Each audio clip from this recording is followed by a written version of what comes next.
الحمد لله رب العالمين والصلاة والسلام على سيد المرسلين محمد بن عبد الله الأمين وعلى آله الطيبين وأصحابه الغر الميامين ما اتصلت عين بنظر ووعت أذن بخبر وسلم تسليما كثيرا كثيرا أما بعد السلام عليكم ورحمة الله وبركاته. میری جانب سے آپ سب کو سب سے پہلے رمضان المبارک کا مہینہ بہت بہت مبارک ہو. اللہ تعالی ہمیں بھی اور آپ سب کو اس مہینے میں نیک اعمال زیادہ سے زیادہ کرنے کی توفیق عطا فرمائے, اچھی طرح روزے رکھنے کی توفیق عطا فرمائے, تراویح قیام اللیل کی پابندی عطا فرمائے, اور اس کے علاوہ بھی تلاوت, اذکار اور دیگر وہ تمام اعمال کی ہمیں توفیق عطا فرمائے جن اعمال سے اللہ رب العالمین خوش ہو. آج جو لائیو میں ہمارا آنا ہوا ہے اس کا مقصد یہ ہے کہ چونکہ رمضان المبارک ایسا مہینہ ہے جس میں قرآن کریم کا نزول ہوا, شہر رمضان الذی انزل فیہ القرآن, کہ رمضان المبارک ایک ایسا مہینہ ہے جس میں قرآن کریم کا نزول ہوا ہے, ھدی للناس وبینات من الھدی والفرقان, جو کہ تمام انسانیت کے لیے ہدایت نامہ ہے, تمام انسانیت کے لیے ہدایت نامہ ہے. لہذا قرآن اور رمضان کا آپس میں بہت گہرا تعلق ہے. تو اسی وجہ سے آپ دیکھتے ہیں کہ ہم الحمدللہ تراویح میں بھی قرآن کی تلاوت کرتے ہیں, اس کے علاوہ رمضان میں قرآن کو پڑھنے کا بڑا اہتمام ہوتا ہے. تو انشاءاللہ ہمارا ارادہ یہ ہے کہ روزانہ اس پورے رمضان میں اللہ رب العالمین نے اگر چاہا تو انشاءاللہ روزانہ ہر پارے یعنی ہر جز کا خلاصہ آپ کے سامنے پیش کر دیا جائے. مثلا آج رمضان کی پہلی رات ہے, آج آپ لوگوں نے تراویح پڑھی ہوگی جس میں اکثر لوگوں نے پہلے پارے کی تلاوت سنی ہوگی. تو اب پہلے پارے میں اللہ تعالیٰ نے کیا فرمایا ہے, آپ نے جس پارے کو سنا ہے تلاوت میں, نماز میں, تراویح میں, اس میں اللہ رب العالمین کیا کہنا چاہتا ہے. تو ظاہر ہم ایک ایک آیت کی تفسیر میں تو نہیں جائیں گے, اور چونکہ رات کا بھی وقت ہے تو اس لیے بہت سے لوگوں کے پاس بہت لمبا وقت بھی نہیں ہوتا, اس لیے ہم کوشش کریں گے بالکل مختصر انداز میں, بالکل بریفلی ہر پارے کا خلاصہ روزانہ آپ کے سامنے پیش کیا جائے انشاءاللہ تعالی, اللہ رب العالمین نے اگر توفیق دی تو ہم ابتدا کرتے ہیں قرآن کریم کے پہلے پارے سے. لیکن قبل اس کے کہ ہم پہلے پارے کے خلاصہ کو جانیں, سمجھیں کہ اللہ نے اس پارے میں کیا کہا ہے, ہمیں قرآن کے حقوق کو سمجھ لینا چاہیے کہ قرآن کے جو رائٹس ہیں ہم کس طرح ان رائٹس کو ادا کریں. آپ کو معلوم ہونا چاہیے کہ علماء کرام نے قرآن کے تقریباً 6 رائٹس گنوائے ہیں. سب سے پہلا حق قرآن کریم کا یہ ہے کہ ہم اس پر ایمان لے آئے. قرآن کریم ایسی کتاب ہے جسے کسی انسان نے نہیں لکھا, کسی انسان کی جانب سے, کسی مخلوق کی جانب سے یہ کتاب نہیں آئی ہے, بلکہ یہ کتاب اللہ رب العالمین کا کلام ہے. لہٰذا الحمدللہ رب العالمین سے لے کر من الجنۃ والناس تک ایک ایک آیت, بلکہ ایک ایک ورڈ, بلکہ ایک ایک حرف اللہ رب العالمین کی جانب سے ہے, کسی اور کا کلام نہیں ہے, یہ کسی اور کا یہ حروف نہیں ہے, اور میننگ بھی اللہ کی طرف سے ہے اور الفاظ بھی اللہ کی طرف سے. اور یہ وہ کتاب ہے جس کو فالو کرنے میں, جس کی اطاعت کرنے میں نجات ہے, اور جس کی مخالفت کرنے میں صرف گمراہی ہے اور خسارہ ہے. لہٰذا قرآن کا سب سے پہلا حق ہے اس پر ایمان لے آنا. تو یہ ہے پہلی چیز. تو اب ہم قرآن کو پڑھنے سمجھنے جا رہے ہیں تو اس سے پہلے اپنے ایمان کو ہم کی تجدید کر لیں, تازہ کر لیں اپنے ایمان کو, کہ بھئی ہم اللہ کے اس قرآن پر مکمل ایمان لاتے ہیں. دوسری چیز قرآن کریم کی تعظیم کرنا, احترام کرنا, عزت کرنا, کہ جس طرح رسول اللہ صلی اللہ علیہ وسلم نے قرآن کریم کی تعظیم کرنا ہمیں سکھایا ہے, اس کتاب کی ہم اسی طرح عزت کریں گے, بھرپور احترام کریں گے. نمبر 3 قرآن کریم کی تلاوت کرنا اچھے انداز میں, تجوید کے ساتھ. تراویح بھی ایسی جگہ پہ پڑھے جہاں پر قرآن کی اچھی طرح تلاوت کی جاتی ہے, الفاظ سمجھ میں آتے ہوں, آیتیں سمجھ میں آتی ہوں صاف صاف, ایسی جگہ میں ہی آپ تراویح کی نماز پڑھیں. 3 دن اور 5 دن اور 10 دن کی جو تراویح ہوتی ہے, آپ کو اندازہ ہے, آپ لوگوں کو معلوم ہونا چاہیے کہ کس طرح تلاوت کی جاتی ہے. وہ قرآن کا حق نہیں ہے, قرآن کا حق ادا نہیں ہوتا ہے, بلکہ یہ اللہ کی ناراضگی کا سبب بنتا ہے. ایک شخص حضرت عبداللہ بن مسعود رضی اللہ عنہ کے پاس آتا ہے اور کہتا ہے کہ حضرت عبداللہ میں نے رات میں نماز پڑھی اور بہت لمبی لمبی صورتیں پڑھی, 1 رکعت میں, 2 رکعت میں بہت لمبی لمبی تلاوت کی میں نے. تو حضرت عبداللہ بن مسعود فرماتے ہیں حذفاً کحذف الشعر, کہ جس طرح شعر و شاعری کو جلدی جلدی پڑھا جاتا ہے ویسے پڑھ کے آ رہے ہو. اللہ کے نبی صلی اللہ علیہ وسلم جب تلاوت کیا کرتے تھے تو ایک ایک آیت صاف صاف بالکل سمجھ میں آتی تھی. تو قرآن کو تجوید کے ساتھ, ترتیل کے ساتھ پڑھنا یہ بھی قرآن کا حق ہے. چوتھی چیز یہ ہے کہ اب جو ہم پڑھ رہے ہیں اس کو سمجھنا، کہ قرآن کریم صرف پڑھنے کی کتاب نہیں ہے، سمجھنے کی بھی کتاب ہے، اور یہ سمجھنا صرف علماء کا کام نہیں ہے۔ اللہ تعالیٰ نے قرآن کریم میں فرمایا کتاب انزلناہ الیک مبارک لیدبروا آیاتہ ولیتذکر اولو الالباب، کہ یہ مبارک کتاب ہے جسے ہم نے نازل کیا ہے آپ پر، اسی لیے نازل کیا ہے اس مبارک کتاب کو تاکہ لوگ اس پہ غور و فکر کریں، تدبر کریں۔ تو یہ ہدایت کی کتاب ہے نا، نصیحت حاصل کرنے کی کتاب ہے۔ تو جب ہم سمجھیں گے ہی نہیں کہ قرآن میں کیا کہا گیا ہے تو ہم ہدایت کیسے حاصل کر سکتے ہیں؟ پانچویں چیز ہے قرآن پر عمل کرنا۔ دیکھیں اسلام میں علم کے ساتھ عمل کی بڑی اہمیت ہے۔ صرف علم بلا عمل ہو تو پھر ایسے علم کا کوئی فائدہ نہیں بلکہ نقصان ہے، وبال ہے۔ تو بلا علم کے عمل بھی درست نہیں، اور بلا عمل کے علم بھی درست نہیں، بلکہ علم بالعمل ہونا چاہیے، کہ علم بھی ہو اور عمل بھی ہو۔ لہٰذا قرآن کریم میں ہم جو پڑھیں گے، سمجھیں گے، یا جو خلاصہ اس لائیو سیشنز کے ذریعے آپ لوگوں کے سامنے پیش کیا جائے گا، ظاہر ہے پورے قرآن کی تفسیر نہیں آ سکتی، لیکن بس ایک خلاصہ پیش کرنے کی کوشش کریں گے، اس کو بھی سمجھنا ہے اور اس پر عمل کرنا ہے، پریکٹس کرنا ہے، یہ بہت ضروری ہے۔ چھٹی چیز ہے کہ قرآن کریم کی تبلیغ کرنا۔ دیکھیں یہ امت جو ہے، امت محمدیہ صلی اللہ علیہ وسلم، یہ امت دعوت ہے، یہ امت دعوت ہے، یہ امت بھیجی گئی ہے تمام انسانیت کے لیے، صرف اپنے لیے نہیں۔ آپ صرف اپنے لیے قرآن پڑھ کے سمجھ لیں، عمل کر لیں، یہ کافی نہیں ہے، بلکہ اسے پڑھنا ہے، سمجھنا ہے، ایمان لانا ہے، عمل کرنا ہے، پھر تبلیغ بھی کرنی ہے، دوسروں تک پہنچانا ہے، تمام انسانیت تک پہنچانا ہے اس قرآن کریم کے پیغام کو، کیونکہ یہ ہدی للناس ہے، تمام انسانیت کے لیے ہدایت نامہ ہے۔ تو اب سب سے پہلے جو ویورز جڑے ہوئے ہیں میں ان کو مبارکباد دینا چاہتا ہوں کہ یہ بھی جو آپ لائیو میں یہاں پر جڑے ہیں اور اس وقت اس قرآن کے خلاصہ کو سننے کے لیے اور قرآن کو سمجھنے کے لیے آپ دیکھ رہے ہیں اس وقت، یہ کوئی معمولی بات نہیں ہے، آپ اپنے سے نہیں آئے بلکہ اللہ نے آپ کو توفیق دی ہے۔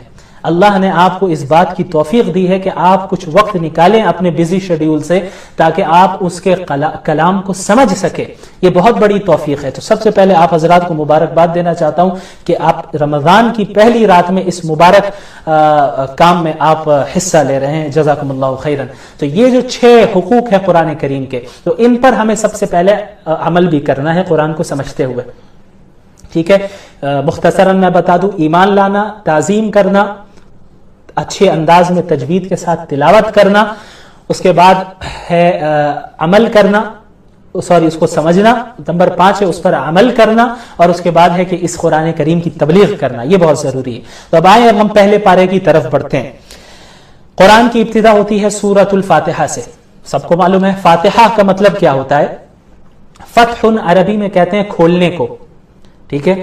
تو اس سورت کو فاتحہ اس لیے کہا گیا چونکہ یہ سورت پورے قرآن کی بگننگ میں ہے، شروع میں ہے، تو گویا یہ سورت پورے دیگر سورتوں کو اور پورے قرآن کو کھول رہی ہے، اسٹارٹنگ یہاں سے ہو رہی ہے، بگننگ یہاں سے ہو رہی ہے پورے قرآن کی، تو اس وجہ سے اس سورت کو الفاتحہ کہا جاتا ہے۔ اس کے علاوہ بھی سورت الفاتحہ کے بہت سے نام ہیں، اور علماء نے مختلف نام گنوائے ہیں، جن میں ام الکتاب بھی کہا جاتا ہے سورۃ الفاتحہ کو، اس کے علاوہ ام القرآن بھی کہا جاتا ہے۔ ام القرآن کا مطلب کیا ہوا؟ پورے قرآن کی اصل۔ ام القرآن سورۃ الفاتحہ کو کیوں کہا جاتا ہے؟ بہت اہم سورت ہے۔ کیوں کہا جاتا ہے؟ کیونکہ یہ سورت ایسی ہے جس میں پورے قرآن کا نچوڑ موجود ہے۔ پورے قرآن میں کیا ہے؟ توحید کا ذکر ہے، رسالت کا ذکر ہے، قیامت آخرت کا ذکر ہے، احکامات کا ذکر ہے کہ اللہ نے جو آرڈرز دیے ہیں، ماننے والوں کا ذکر ہے، نہ ماننے والوں کا ذکر ہے۔ تو یہ ساری چیزیں پورے قرآن میں تفصیل کے ساتھ پھیلی ہوئی ہیں پورے 30 پارے میں، لیکن سورۃ الفاتحہ میں ان تمام چیزوں کا نچوڑ موجود ہے۔ سورۃ الفاتحہ میں ان تمام چیزوں کا خلاصہ، اس کی سمری موجود ہے، اس لیے اس سورۃ الفاتحہ کو ام القرآن بھی کہا جاتا ہے کہ پورے قرآن کی اصل ہے، یہ پورے قرآن کی اصل ہے۔ تو اب وہ کیسے؟ اب آپ دیکھیں، الحمدللہ رب العالمین الرحمن الرحیم، تمام تعریفیں اس اللہ کے لیے جو تمام عالم کا رب ہے، بڑا رحمان ہے اور رحیم ہے، رحم کرنے والا ہے۔ تو اس میں توحید داخل ہے کہ ایک اللہ کی عبادت کرنے کی طرف بلایا جا رہا ہے، ایک اللہ کی تعریف کرنے کی طرف بلایا جا رہا ہے۔ تو پورے قرآن میں جہاں توحید کی تفصیل موجود ہے، سورۃ الفاتحہ میں اس کا نچوڑ موجود ہے۔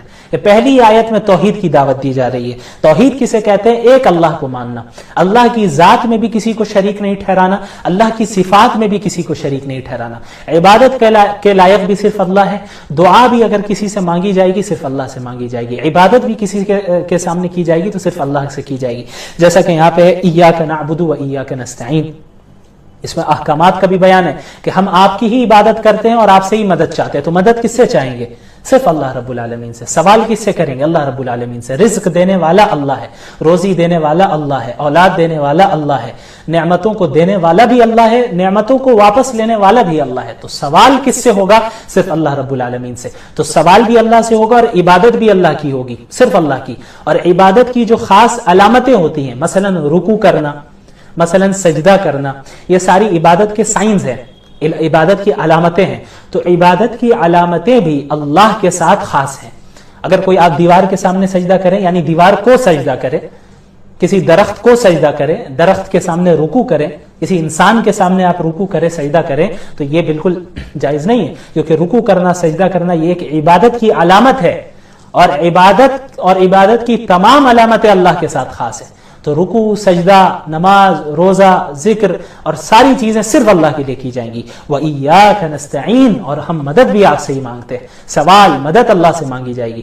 براہ راست اللہ سے مانگنا ہمیں سیکھنا ہوگا۔ چھوٹی چیزوں کو بھی اللہ سے مانگیے، آپ اللہ سے بات کیجئے، جس طرح آپ بات کرتے ہیں، اپنے آپ سے بھی بعض لوگ بات کرتے ہیں، تو اپنے آپ سے بات کرنے کے بجائے اللہ سے بات کیجئے۔ یہ آپ ذہن میں رکھیے، اللہ موجود ہے، اللہ دیکھ رہا ہے، اللہ مجھ سے قریب ہے۔ اللہ نے فرمایا وَإِذَا سَأَلَكَ عِبَادِي عَنِّي فَإِنِّي قَرِيب، دوسرے پارے کی آیت ہے، اس کی تشریح انشاءاللہ کل کروں گا، میں ایک نکتہ بتاؤں گا اللہ نے چاہا تو، کہ جب میرے بندے آپ سے میرے بارے میں پوچھیں تو آپ بتا دیں کہ ہم ان سے قریب ہیں۔ تو اللہ ہم سے کہہ رہے ہیں کہ ہم تم سے قریب ہیں، تو پھر ہمیں دور جانے کی ضرورت نہیں ہے نا۔ ہم جب اللہ قریب ہے تو اللہ سے بات کریں گے۔ سارے انسان دور ہیں، ساری مخلوقات دھوکہ دیتی ہیں، ساری مخلوقات ایسی ہیں جو آپ کا ساتھ چھوڑ دینے والی ہیں، لیکن اللہ کی ذات ایک ایسی واحد ذات ہے جو ہر وقت آپ کا ساتھ دینے والی ہے۔ اللہ کی ذات ایک ایسی ذات ہے جو آپ کو ایمان کی طرف بلا رہی ہے، جنت کی طرف بلا رہی ہے۔ دنیا اور دنیا داری تو دوزخ کی طرف بلاتی ہے۔ تو ہمیں اللہ کی طرف جانا ہے، اللہ سے مانگنا ہے۔ تو دعا بھی اللہ سے، سوال بھی اللہ سے۔ اس کے علاوہ صراط الذین انعمت علیہم، اس میں ان لوگوں کا ذکر ہے کہ جن کے ساتھ ہمیں شریک ہونا ہے، ہمیں کن لوگوں کو فالو کرنا ہے اور کنہیں فالو نہیں کرنا ہے، سورہ فاتحہ میں ہی بتا دیا گیا۔ خلاصہ بریفلی، تفصیل تو پورا قرآن میں موجود ہے۔ فالو کرنا ہے ہمیں صراط الذین انعمت علیہم، ان لوگوں کا راستہ فالو کرنا ہے جن پر اللہ نے انعام کیا۔ اب وہ کون سے لوگ ہیں؟ اسے دوسری جگہ اللہ نے فرمایا النبیین والصدیقین والشہداء والصالحین، کہ نبی ہیں، انبیاء کو فالو کرنا ہے، پروفٹس کو فالو کرنا ہے، جو معصوم ہوتے ہیں، گناہ ان سے ہو نہیں سکتے، وہ انبیاء علیہ الصلوۃ والسلام ہے، انہیں فالو کرنا ہے۔ والصدیقین، اور صدیقین کو فالو کرنا ہے، اور صحابہ کرام کو فالو کرنا ہے۔ والشہداء، اور جو شہید ہو گئے اللہ کے راستے میں ایمان اور اعمال صالحہ کے ساتھ اللہ کے لیے لڑتے ہوئے شہید ہوئے، ان شہداء کو فالو کرنا ہے۔ والصالحین، اور نیک لوگوں کو فالو کرنا ہے، اچھے لوگوں کو فالو کرنا ہے، سلف صالحین کو فالو کرنا ہے، کہ ان حضرات وہ حضرات ہیں جو کتاب و سنت کے مطابق عمل کرتے ہیں۔ ہم انہی حضرات کے راستے کی طرف ہدایت کی دعا اللہ سے ہر نماز میں مانگتے ہیں، صراط الذین انعمت علیہم۔ اور کن لوگوں کے ساتھ نہیں ہونا ہے؟ غیر المغضوب علیہم ولا الضالین، ان لوگوں کا راستہ نہ دکھائیے یا اللہ، ہمیں ان لوگوں کو فالو نہیں کرنا ہے جو مغضوب ہے، مغضوب علیہم۔ مغضوب علیہم کا کیا مطلب ہوتا ہے؟ جن پر اللہ کا غضب نازل ہوا، جن پر اللہ کا غصہ نازل ہوا۔ یہ کون لوگ ہیں؟ مفسرین نے بتایا کہ یہود ہیں۔ تو یہود کیسے ہو گئے مغضوب علیہم؟ ان کے پاس علم موجود تھا، تورات کا علم تھا، تورات میں مذکور تھا کہ محمد رسول اللہ صلی اللہ علیہ وسلم آخری نبی آئیں گے، لیکن انہوں نے ریجیکٹ کر دیا، علم ہونے کے بعد بھی عمل نہیں کیا۔ تو جو لوگ علم ہونے کے باوجود اللہ کی نافرمانی کرتے ہیں، عمل نہیں کرتے، وہ مغضوب علیہم ہیں، ان پر اللہ کا غضب نازل ہوتا ہے۔ تو ہم سب پناہ چاہتے ہیں ایسے افراد میں ہم داخل نہ ہو، اور ولا الضالین، اور نہ ہی ہم ضالین میں ہونا چاہتے ہیں۔ ضالین کون ہے؟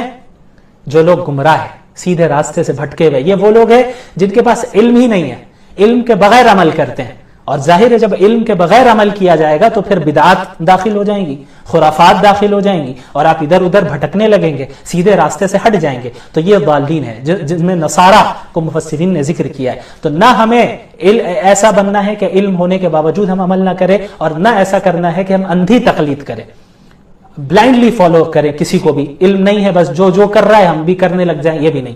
ہمیں کتاب و سنت اور سلف صالحین کو تھامے رکھنا ہے. بہرحال سورۃ الفاتحہ یہ بہت اہم سورت ہے، اس کا خلاصہ مختصر میں نے بتا دیا. اس کے بعد سورۃ الفاتحہ کے بعد جس سورت کی ابتدا ہوتی ہے اسے سورۃ البقرہ کہتے ہیں. اب بقرہ کا مطلب کیا ہوا؟ ہم نے سب سنا ہے سورۃ البقرہ، سورۃ البقرہ. بقرہ کا مطلب کیا ہوتا ہے؟ دیکھیں بقرہ گائے کو کہتے ہیں، بقرہ گائے کو کہتے ہیں. تو اس سورت کو گائے کی سورت کیوں کہا جاتا ہے، گائے والی سورت کیوں کہا جاتا ہے؟ کیونکہ اس سورت میں بنی اسرائیل کا ایک خاص واقعہ ذکر کیا گیا ہے جس واقعے کا گائے سے تعلق ہے، بقرہ سے تعلق ہے. تو اس مناسبت سے اس سورت کو سورۃ البقرہ کہا جاتا ہے. وہ واقعہ کیا ہے؟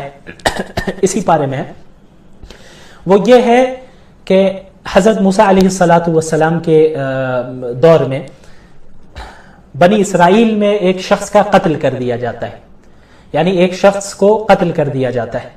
اور کس نے قتل کیا، قاتل کون ہوتا ہے یہ معلوم نہیں چلتا ہے. تو بنی اسرائیل کے لوگ آتے ہیں اللہ کے نبی حضرت موسیٰ علیہ السلام کے پاس اور آ کر عرض کرتے ہیں کہ اے موسیٰ علیہ السلام ہمیں اس کے قاتل کا پتہ ہی نہیں چل رہا ہے کہ کس نے اسے قتل کر دیا ہے. آپ اللہ رب العالمین سے دعا کریں کہ ہمیں قاتل کا پتہ بتا دیں. تو حضرت موسیٰ علیہ السلام دعا کرتے ہیں. دعا کرنے کے بعد اللہ رب العالمین کی طرف سے حکم ہوتا ہے کہ ان سے کہو کہ ایک گائے کو ذبح کریں، اور پھر ذبح کرنے کے بعد اسی گائے کے ایک حصے سے اس مقتول کو، یعنی جو مر چکا ہے جس کا قتل کیا گیا ہے، اس کے باڈی میں ٹچ کریں. تو اس سے ہوگا یہ کہ وہ انسان دوبارہ زندہ ہوگا اور یہ بتا دے گا کہ قاتل کون ہے، مجھے کس نے مارا، اور بتا کر پھر مر جائے گا. تو یہ ایک معجزہ تھا جسے حضرت موسیٰ علیہ السلام کے ذریعے صادر کروانا تھا اللہ رب العالمین کو. تو ایسا ہی ہوا. پھر پوری تفصیلات ہے، چونکہ یہ مجھے خلاصہ بیان کرنا ہے تو میں زیادہ ڈیٹیل میں نہیں جاؤں گا. بڑے آسانی سے ایسا نہیں ہوا انہوں نے ذبح کیا، جو بنی اسرائیل کی عادت ہے وہ عادت کیا تھی میں ابھی بتاتا ہوں آپ کو. تو ہوا یہ کہ ذبح کیا ان لوگوں نے آخر میں، اور پھر اس گائے کے ایک حصے سے اس مقتول کو ٹچ کیا اور وہ مقتول زندہ ہوا اور قاتل کا پتہ بتا دیا. تو یہ کرانے کا ایک یہ جو معجزہ تھا اس کا ایک خاص مقصد بھی تھا اللہ رب العالمین کا.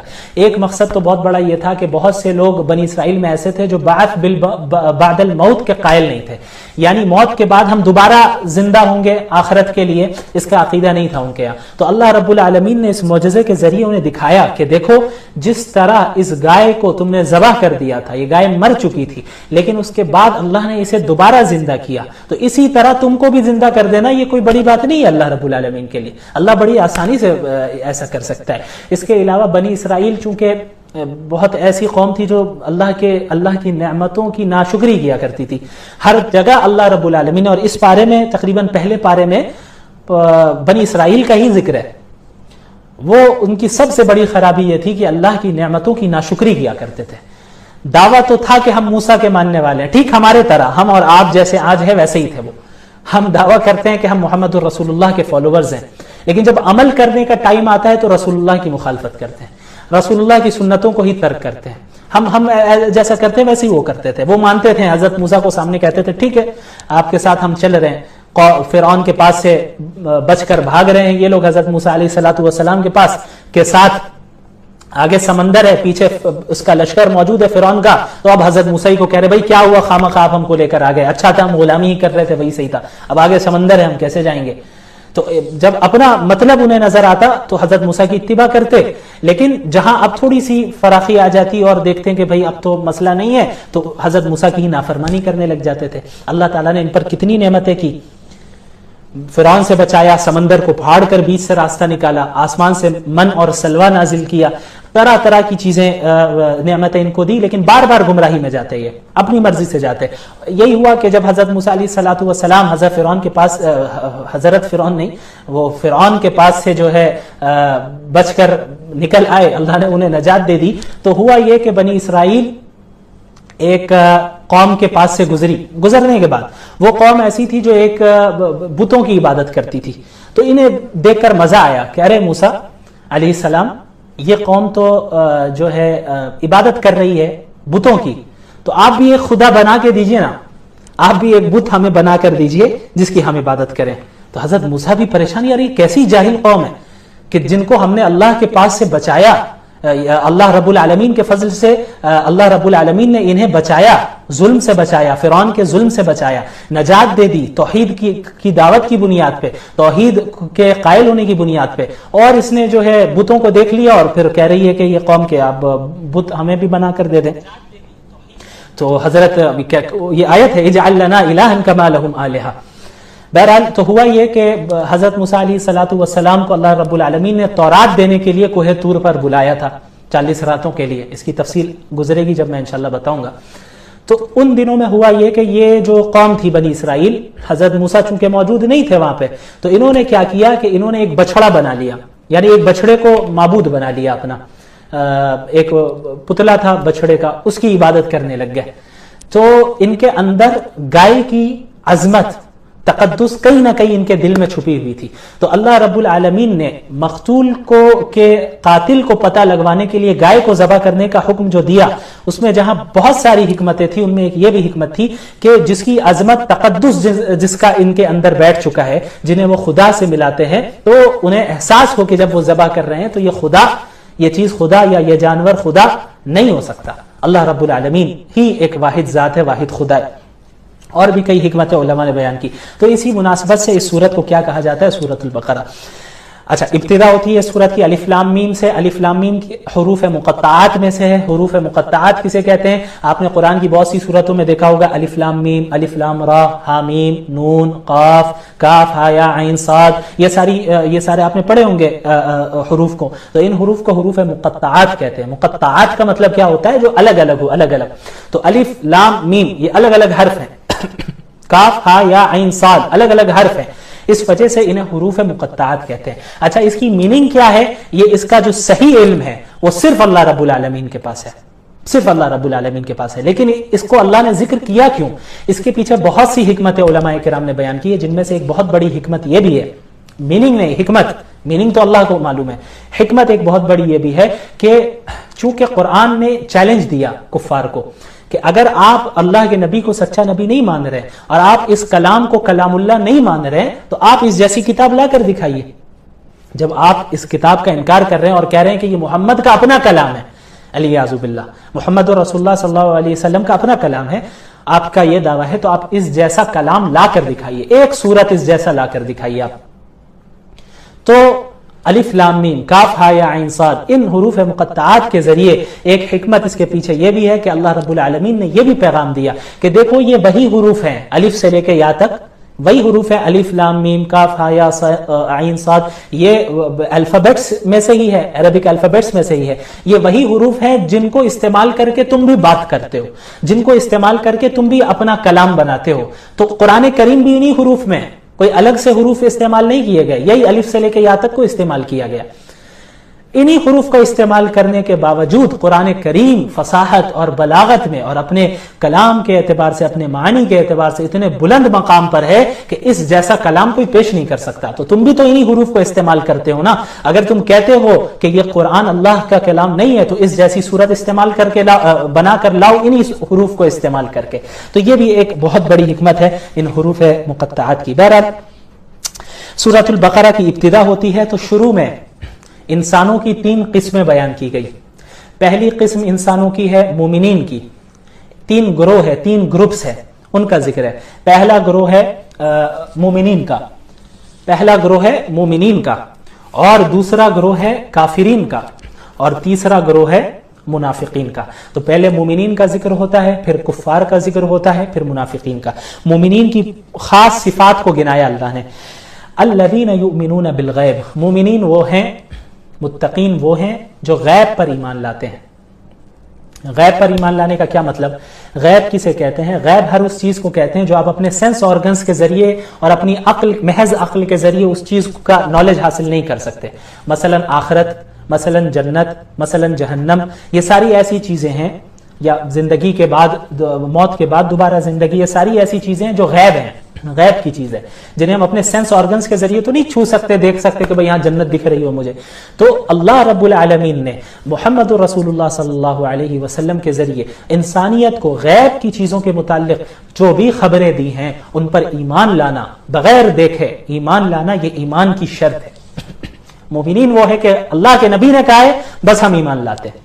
رسول اللہ کی صحیح قول، صحیح حدیث موجود ہے، آپ نے غیب کے متعلق یہ خبر دی ہے، تو اب میری عقل بظاہر مجھے لگ رہا ہو کہ میری عقل کو سمجھ میں نہیں آ رہا ہے، یہ بات سمجھ میں نہیں آ رہا ہے، یہ بات سمجھ میں آ نہیں رہی ہے عقل کو، میری عقل کو، تو ہمیں یہ نہیں کرنا ہے کہ بھائی اللہ کے نبی صلی اللہ علیہ وسلم نے کہا ہے تو پتہ نہیں صحیح بھی کہا ہے نہیں بھی کہا ہے، تو یہ ایمان ہی کیسا؟ یعنی ایمان تو یہ تھا کہ آپ نے محمد رسول اللہ صلی اللہ علیہ وسلم کو سچا نبی تسلیم کیا ہے. تو رسول اللہ صلی اللہ علیہ وسلم کو جب سچا نبی آپ نے تسلیم کر لیا ہے تو ہر چیز پر ایمان لانا ہے. اس کے علاوہ نماز قائم کرتے ہیں، نماز قائم کرتے ہیں، نماز ادا کرنے نہیں کہا بلکہ کہا نماز قائم کرتے ہیں وہ مومنین. قائم کرنے کا مطلب کیا ہوتا ہے کہ نماز کو تمام آداب، فرائض، واجبات، سنن و مستحبات، خشوع خضوع، تمام چیزوں کا لحاظ رکھ کر جب نماز ادا کی جائے تو اس کو اقامت الصلاۃ کہتے ہیں. تو یہ مومنین وہ ہیں جو نماز کو قائم کرتے ہیں.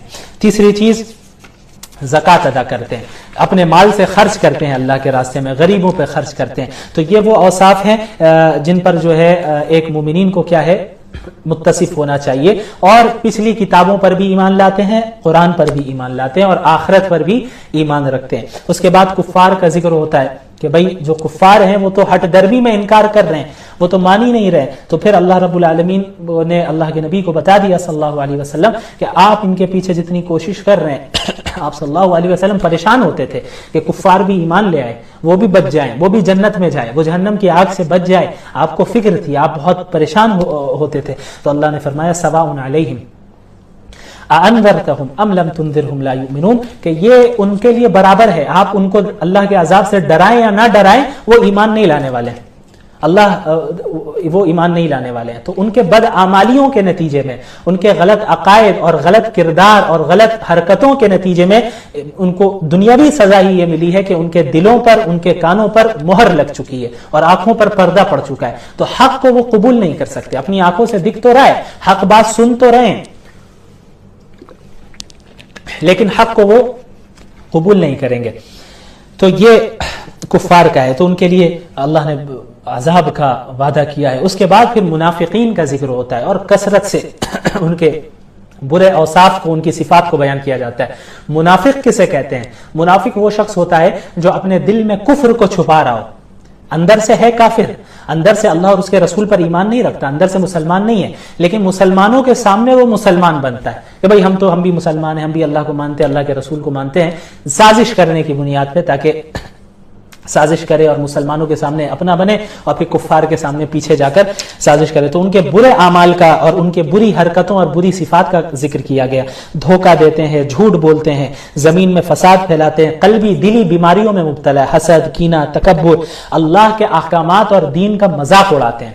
کتنے آج بھی لوگ ہیں اللہ کے رسول کا علیاذ باللہ مذاق اڑاتے ہیں، مسلمانوں کا مذاق اڑاتے ہیں. ارے مسلمان سارے بیکورڈ ہیں اور مسلمان یہ ہے تو وہ ہے. تو ہمیں گھبرانے کی ضرورت نہیں ہے، مایوس نہیں ہونا ہے.